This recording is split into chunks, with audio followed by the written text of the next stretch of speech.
유인원이 지배하게 되는 혹성, 혹성 탈출 종해전쟁 리뷰입니다.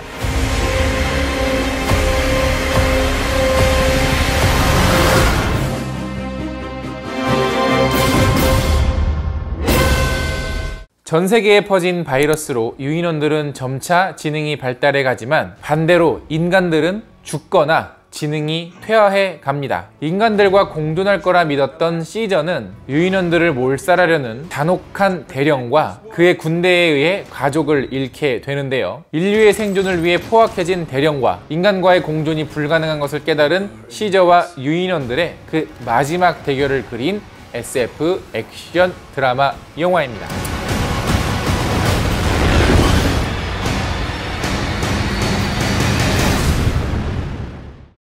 안녕하세요. 같이 영화 보는 남자 엉쭈입니다. 자, 오늘 같이 볼 영화는 혹성 탈출 그 세 번째 작품인 종의 전쟁인데요. 일단 혹성 탈출 최근에 만들어진 3부작 영화는 과거에 있었던 혹성 탈출의 영화의 리메이크이면서 재해석이면서 리부팅이면서 그리고 이번 영화 종의 전쟁 같은 경우에는 뭐 원작 소설과도 살짝 다르고 원작 영화와도 다르긴 하지만 또 반대로 원작 영화와 어떤 여러 가지 설정들이나 세계관을 아주 절묘하게 관통시키는 그런 연결다리를 하는 영화이기도 해요. 특히 과거의 그 혹성 탈출 영화 같은 경우에는 총 5편까지 제작이 됐고요. 뭐 미래에서부터 과거까지 오가는 굉장히 스펙트럼이 큰 이야기를 보여줬습니다. 그러나 이제 시리즈를 좀 거듭할수록 흥행은 조금 부진은 했지만 반대로 매니아들에게는 굉장히 사랑받는 작품이 됐죠. 자, 일단 이 영화 혹성 탈출 종의 전쟁 같은 경우에는 앤디 서키스를 위한 영화입니다.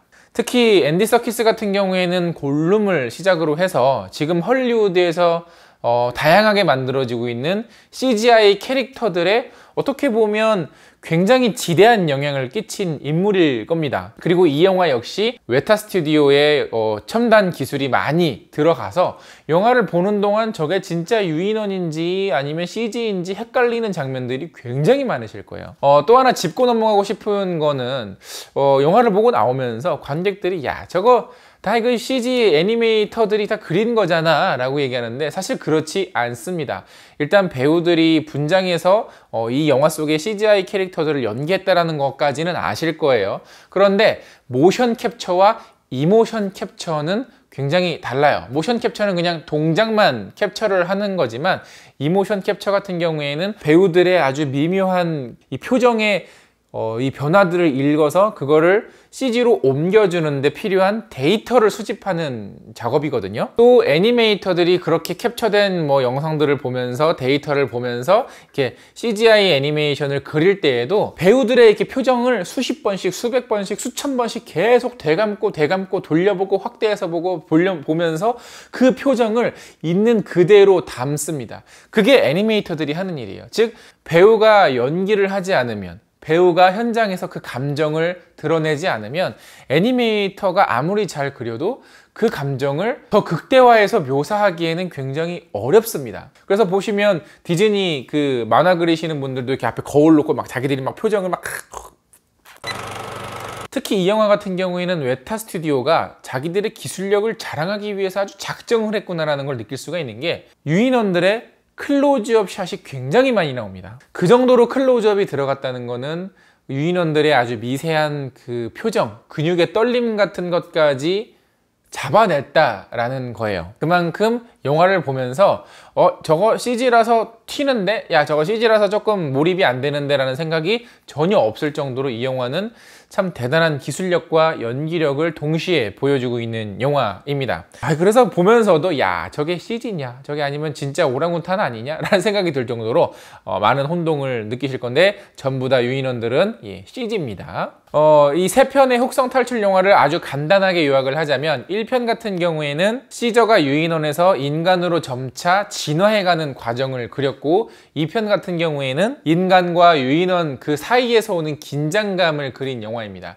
반대로 3편 같은 경우에는 긴장감보다는 이 세계의 종말에서 오는 이 세계 자체의 변화를 담고 있어요. 그렇게 부딪히는 갈등이 적다 보니까 이 영화는 전작들에 비해서 긴장감이 굉장히 부족한 건 사실입니다. 오히려 그보다는 인간적인 고뇌, 아니 유인원적인 고뇌를 많이 담고 있는데요. 그래서 저는 조금 루즈했어요. 왜냐면 기대했던 영화가 아니었기 때문에. 오로지 시저의 관점에서만 이 영화가 진행이 되고 있고 속도감 역시 굉장히 천천히 흘러갑니다. 그런데 이 영화는 사실 전체적인 그림을 놓고 보자면 건국설화입니다. 우리가 곰이 마늘을 먹어서 인간이 된 것처럼 이 영화는 먼 미래에 어떤 어린 유인원에게 사실 우리가 사는 세상은 말이야, 옛날에 시저라는 분이 계셨어. 그분은 말이야, 나 최영이야. 그리고 그냥 촛불 딱 잡어. 자꾸 무조건 갈아들어 존나게 내리.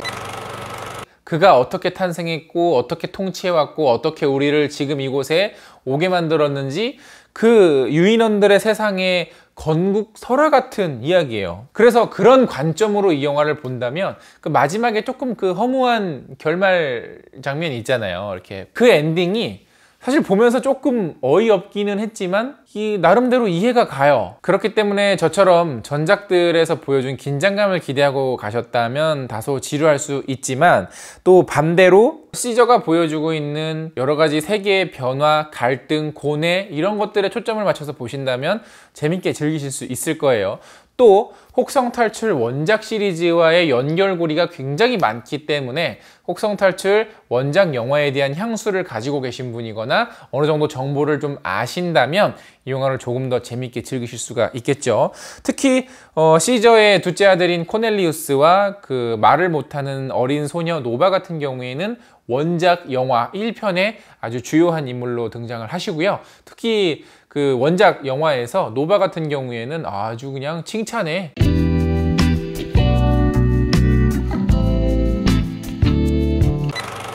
또 그 대령이 통치하고 있는 군대 같은 경우에는 이 A하고 오메가, 그 알파 오메가라는 기호를 쓰는데 그것도 마찬가지로 원작의 영화 4편인가 5편인가에 나왔던 거기에 등장했던 심볼을 그대로 차용을 한 거기 때문에 이 영화는 어떻게 보면 그 원작 혹성탈출 영화와 소설에 대한 거대한 오마주예요. 또 이 영화의 결말에 나오는 장소는 1편에 등장한 장소와 굉장히 닮아 있죠. 물론 자세한 설정들은 원작 소설과도 다르고 원작 영화와도 다릅니다. 그러나 그러한 요소들을 발견하는 재미로 보시고 이 영화가 어떤 액션 영화나 블록버스터 영화가 아닌 이 세계의 또 다른 세계의 건국 신화, 건국 설화다 생각하고 보신다면 충분히 만족은 하실 수 있을 것 같아요. 또 아포칼립스를 다룬 영화들이 사실 굉장히 많았는데 또 다른 관점에서 아포칼립스를 다룬 거기 때문에 좀 곱씹을 것도 많긴 하죠.